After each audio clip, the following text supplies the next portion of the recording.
आखिरकार नागपुर में वही हुआ जिसका डर बीजेपी आला कमान को सता रहा था। कोशिश तो पूरी की गई कि वसुंधरा राजे और शिवराज सिंह चौहान की तरह 2024 लोकसभा चुनाव में नितिन गडकरी को हरवा कर साइड कर देंगे, लेकिन नितिन गडकरी तो नितिन गडकरी निकले। उन्होंने बीजेपी आलाकमान का पूरा खेल पलट कर रख दिया है। आपको बता दें, जैसे ही सूत्रों के हवाले से यह खबर निकल कर सामने आई है कि बीजेपी गडकरी को हरवाने के लिए कांग्रेस प्रत्याशी को फंड कर रही है, तब से दोस्तों बवाल मच गया है। आरएसएस के एक दो नहीं कुल 36 संगठन नितिन गडकरी के समर्थन में सड़कों पर उतर आए हैं।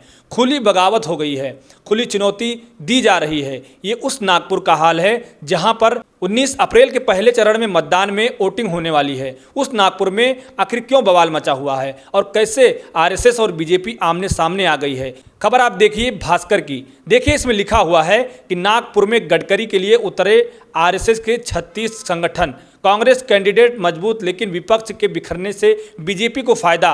तो बीजेपी को कितना फायदा हो रहा है और होगा, इसका अंदाजा आप इस बात से लगा सकते हैं कि नागपुर, जहां पहले चरण के मतदान में वोटिंग होने वाली है, वहां पर नितिन गडकरी के रोड शो में भीड़ ही नहीं आ रही है। नितिन गडकरी खाली सड़कों को हाथ हिलाने को मजबूर हैं। आप तस्वीरें देख सकते हैं कि एकनाथ शिंदे के साथ सड़कों पर उतरे हैं, लेकिन भीड़ ही नहीं है। पूरी सड़क खाली पड़ी हुई है। यह हाल हो चुका है नागपुर का। दोस्तों, आरएसएस का गढ़ माना जाता है नागपुर। गडकरी की सीट हाई प्रोफाइल सीट मानी जाती है, लेकिन उस सीट का क्या हाल हो चुका है आप तस्वीरों के माध्यम से अंदाज़ा लगा सकते हैं। अब ऐसे हालातों में सवाल यह खड़ा होता है कि पब्लिक आई नहीं, या फिर पब्लिक को नहीं आने के पीछे बीजेपी का आला कमान कोई खेल कर दिया है।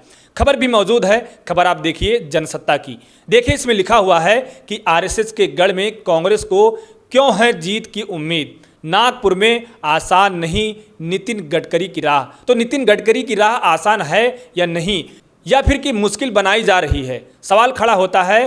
क्योंकि आप अच्छे से जानते हैं कि नितिन गडकरी प्रधानमंत्री पद के लिए प्रबल दावेदार हैं। अगर अमित शाह को कोई रिप्लेस कर सकता है, प्रधानमंत्री नरेंद्र मोदी को कोई रिप्लेस कर सकता है, तो वो नितिन गडकरी हैं। नितिन गडकरी बीजेपी आलाकमान की आंखों में कैसे छुपते हैं, यह किसी से छुपा नहीं है। तो क्या ऐसे हालातों में नितिन गडकरी को साइड लाइन किया जा रहा है और साइड लाइन करने के लिए पूरा प्लान तैयार किया गया है। इस प्लान के तहत मैं आपको बता दूं, नितिन गडकरी को ऐसे वैसे नहीं, पूरी तरीके से फंसाने की कोशिश भी की जा रही है। खबर आप देखिए TV9 भारतवर्ष की। देखिए, इसमें लिखा हुआ है कि घूस लेते पकड़े गए 2 NHI के अफसर। CBI ने 2 करोड़ से ज़्यादा कैश किया बरामद।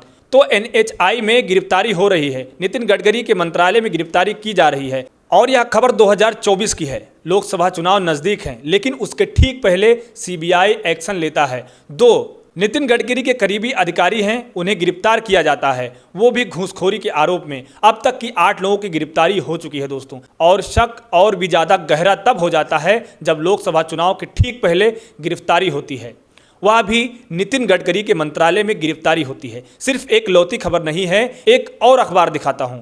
खबर आप देखिए भास्कर की। देखिए, इसमें लिखा है एक रिपोर्ट द्वारा एक्सप्रेसवे की लागत अनुमान से ज़्यादा अफसरों ने रिपोर्ट खारिज की, क्योंकि रिपोर्ट भी निकलकर सामने आई है कि जो द्वारका एक्सप्रेसवे बनाया गया है उसमें घोटाला हुआ है। जैसे ही रिपोर्ट निकलकर सामने आई, गडकरी ने लगातार सफाई देते हुए कहा कि जिम्मेदारी को तय किया जाए कि ये जो रिपोर्ट निकलकर सामने आई है यह झूठ बता रही है। सरकारी रिपोर्ट को सरकार की तरफ से ही, सरकार के मंत्रालय की तरफ से ही खारिज कर दिया गया। लेकिन नितिन गडकरी के बचाव में कोई भी बीजेपी आलाकमान का नेता नहीं उतरा। ऐसे में आप समझ सकते हैं कि नितिन गडकरी को कैसे साइडलाइन किया जाता है, कैसे भारतीय जनता पार्टी में तगड़ी गुटबाजी चल रही है। और गुटबाजी अपने चरम पर है, क्योंकि यहाँ पर गौर करने वाली बात यह है कि नागपुर में ठीक एक दिन बाद वोटिंग होने वाली है, लेकिन प्रधानमंत्री नरेंद्र मोदी यहाँ चुनाव प्रचार करने के लिए नहीं जा रहे हैं। आप देख सकते हैं कि 10 अप्रैल का आखिरी बार नितिन गडकरी के साथ मंच पर नागपुर में दिखाई दिए थे,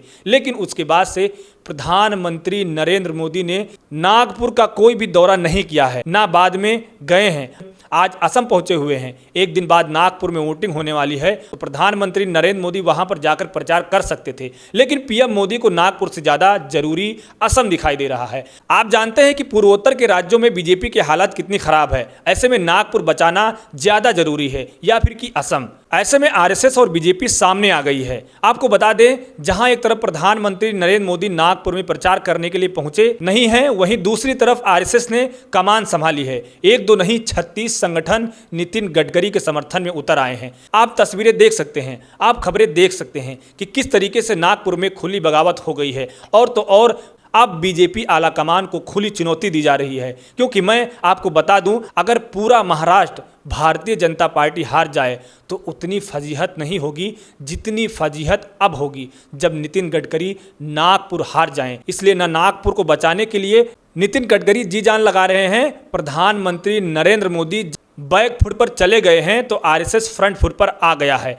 और अगर महाराष्ट्र की बात की जाए तो सिर्फ नागपुर की सीट ही नहीं, आपको बता दें कि महाराष्ट्र में भारतीय जनता पार्टी भी फंसती हुई नजर आ रही है। अगर सबसे लेटेस्ट सर्वे की बात की जाए तो आप सर्वे देख सकते हैं।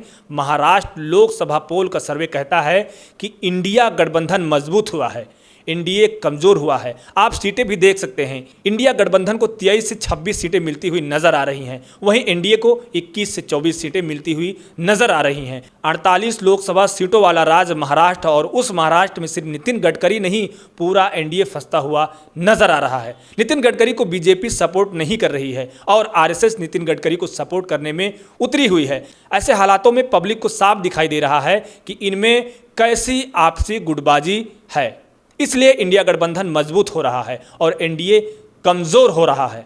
यह उस महाराष्ट्र का हाल है जहां पर मुख्यमंत्री की कुर्सी के लिए कितनी खींचातानी मची, किसी से छुपा हुआ नहीं है। बगावत हो गई, तख्ता पलट हो गया।